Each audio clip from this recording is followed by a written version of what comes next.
Welcome to the Strong Friend Podcast. We're here, you don't gotta be. I'm your host, Myko Glaze. So sit back, relax, and let's talk.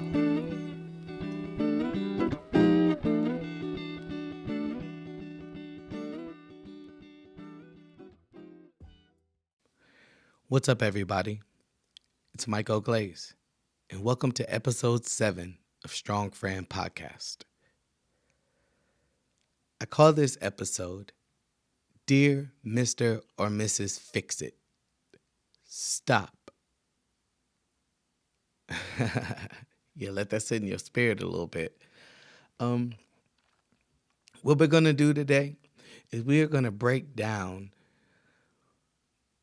why we fix things for people, or why we feel like we can or we should, or what factors into that.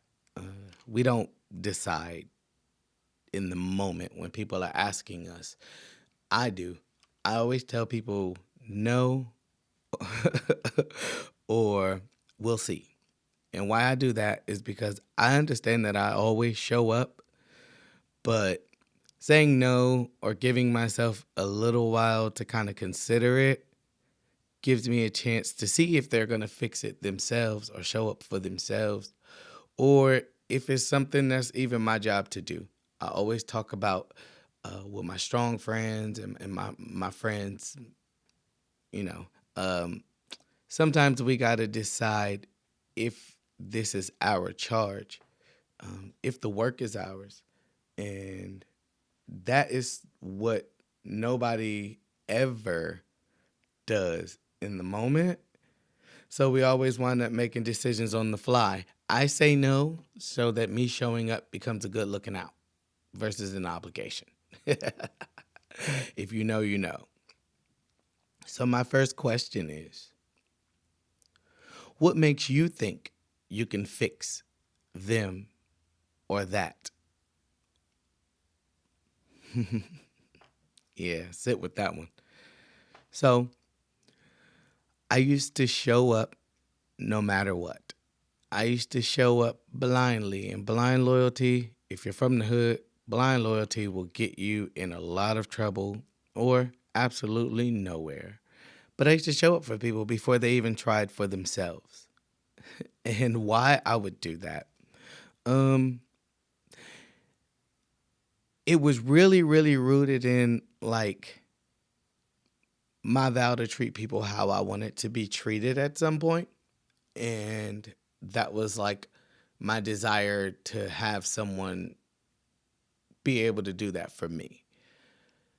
I also used to be a little bit condescending with my mentality about that because I've always been a fixer since I was little. Like, I'm literally the middle child on one side of my family, and where I sit, it seemed like I was always trying to fix things for people, trying to make things right. I knew the older ones and I knew the younger ones, so trying to mend things in different areas and all of that stuff, I made it my job.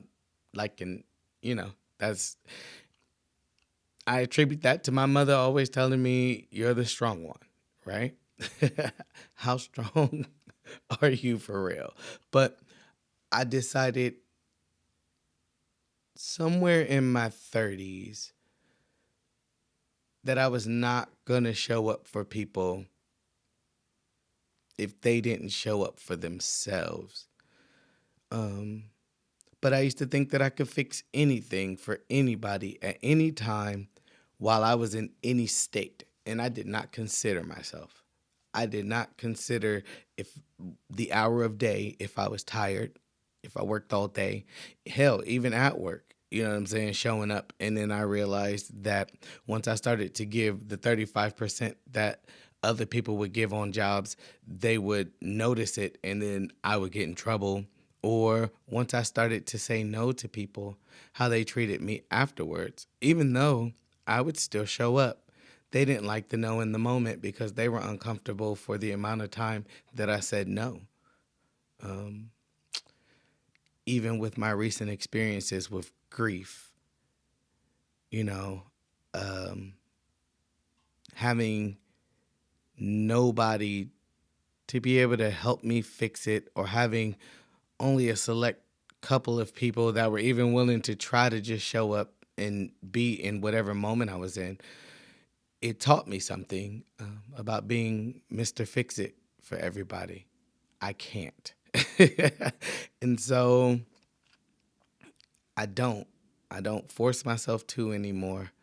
Um, I don't assume that I can fix anything for anybody because I don't know that I can. I don't know the work that you've done. I don't know how deep you've dug your hole. And until I can assess all of that, and unless you can tell me all of that, I can't do anything for you. And if I do, it's minimal because you have to, some of this got to be part of your grind. And I also learned I might be standing in the way of the lesson that God needs you to learn by always hopping in helping you. That is important because me getting in Spirit's way is a form of me committing a sin, and it might tear my karma up, you know? And I got to be careful of that because I don't want to play big dog out here. I just want to play. So, you think about it as a strong friend. What makes you think that you can fix everything? Who do you think you are? Why do you think you can fix everything? Yeah. All right. Our next question to ponder is, who fixes things for you, strong friend? When something is broken within you, about you, around you, when you need, who do you actually have to call on? And this doesn't even have to be tangibly, but sometimes we need people to help us assess our spirit. Because again, if you are your own wise counsel, how wise are you? You know, who do you have in place that can show up for you? I tell my friend she just got her license, and she got a car. And I told her what my father told me at some point in life. Everybody has $10 for gas, but everybody's not going to have $80 for your brakes. So when you go around driving people around, remember that. Remember that because you have to fix that on your own. Even in spirit, sometimes we in personality are so unique that the things that we encounter in life, the hurdles that are before us, are not the same as a lot of people experiences, so sometimes we are not operating with people that sit on the same plane spiritually. So because it's new levels, new devils, they don't even know how to help you fight. They don't know how to help you fix things. I mean, a prayer is a prayer and we'll take it. But if you are not speaking the same language, and on topic, you're not praying specifically for me. So how are you interceding for me? If you cannot relate to what I'm experiencing, for you to fix, or the things that I have to fix in my life, if you're a little juvenile there or you've kept yourself stagnant or stuck, how are you going to help me fix anything? Do you have any strong friends that are your actual friends that you can turn to and help you fix things? I love hanging with people that are smarter than me because I like to learn. And I don't gauge that by your age. I don't gauge that by where you come from or how many years you spent in college. Sometimes you've lived a life that I've never seen, and I trust you to tell me how to fix my things or help me fix my things. Um, Especially like women with children, because I like perspective. And I run it past people just to see how you have to raise another human being. You are currently doing the job. How do you see this for me? as a man? Um, what does this look like from your vantage point? Those things. But also, in order to help people, I learned this late, but I learned it and I live by it. In order to allow people to help you, you got to be humble enough to say, I need this fixed. I need help. So I need to be around people that I can be humble with and vulnerable with, and they won't take advantage of that. But I do have people who help me fix my things, you know, um, and I'm so grateful for them. I'm so grateful for them, and they range. They range from a 10-year-old little girl because I ask my niece lots of questions that I don't understand, and she gives me very good answers. So it's all generational and appropriate, but um, she's my wise counsel when it comes to tapping into this new generation of people. She's a very mature 11-year-old, and but she's not grown, So I ask her things that I don't understand about kids, like why they wear hoodies and it's 9,000 degrees, or what's your obsession with your bonnet, little stuff like that. But they range from that to, the OGs that sit in the park and just watch the neighborhood change. I have a range. But who helped you fix your things? I know who helps me fix mine. All right. Now, question 3 is interesting. Do you trust other people to fix their own stuff? Is that why you're the strong friend? Sometimes we show up a lot more because we don't trust other people to fix their own stuff. And sometimes that's either a control issue on your part or a trust issue on your part. That's actually your problem, that you don't trust other people to fix their own stuff. I used to be like that. I have to stop myself often from slipping back into that mentality. Like, you're not about to do this how I did it, or you're not going to do this the quote unquote right way. So I hop in and I try to fix everything. Or I don't want to see you cry. So here's what I'm going to do. Or I knew this is coming. So I did it already. It's already fixed. I used to not trust people to fix their own stuff. And then I got in a situation where I didn't have the energy, the strength, or the spiritual bandwidth to even want to help somebody fix their own stuff. And I sat back and I watched the magic of growth because people started fixing their own stuff.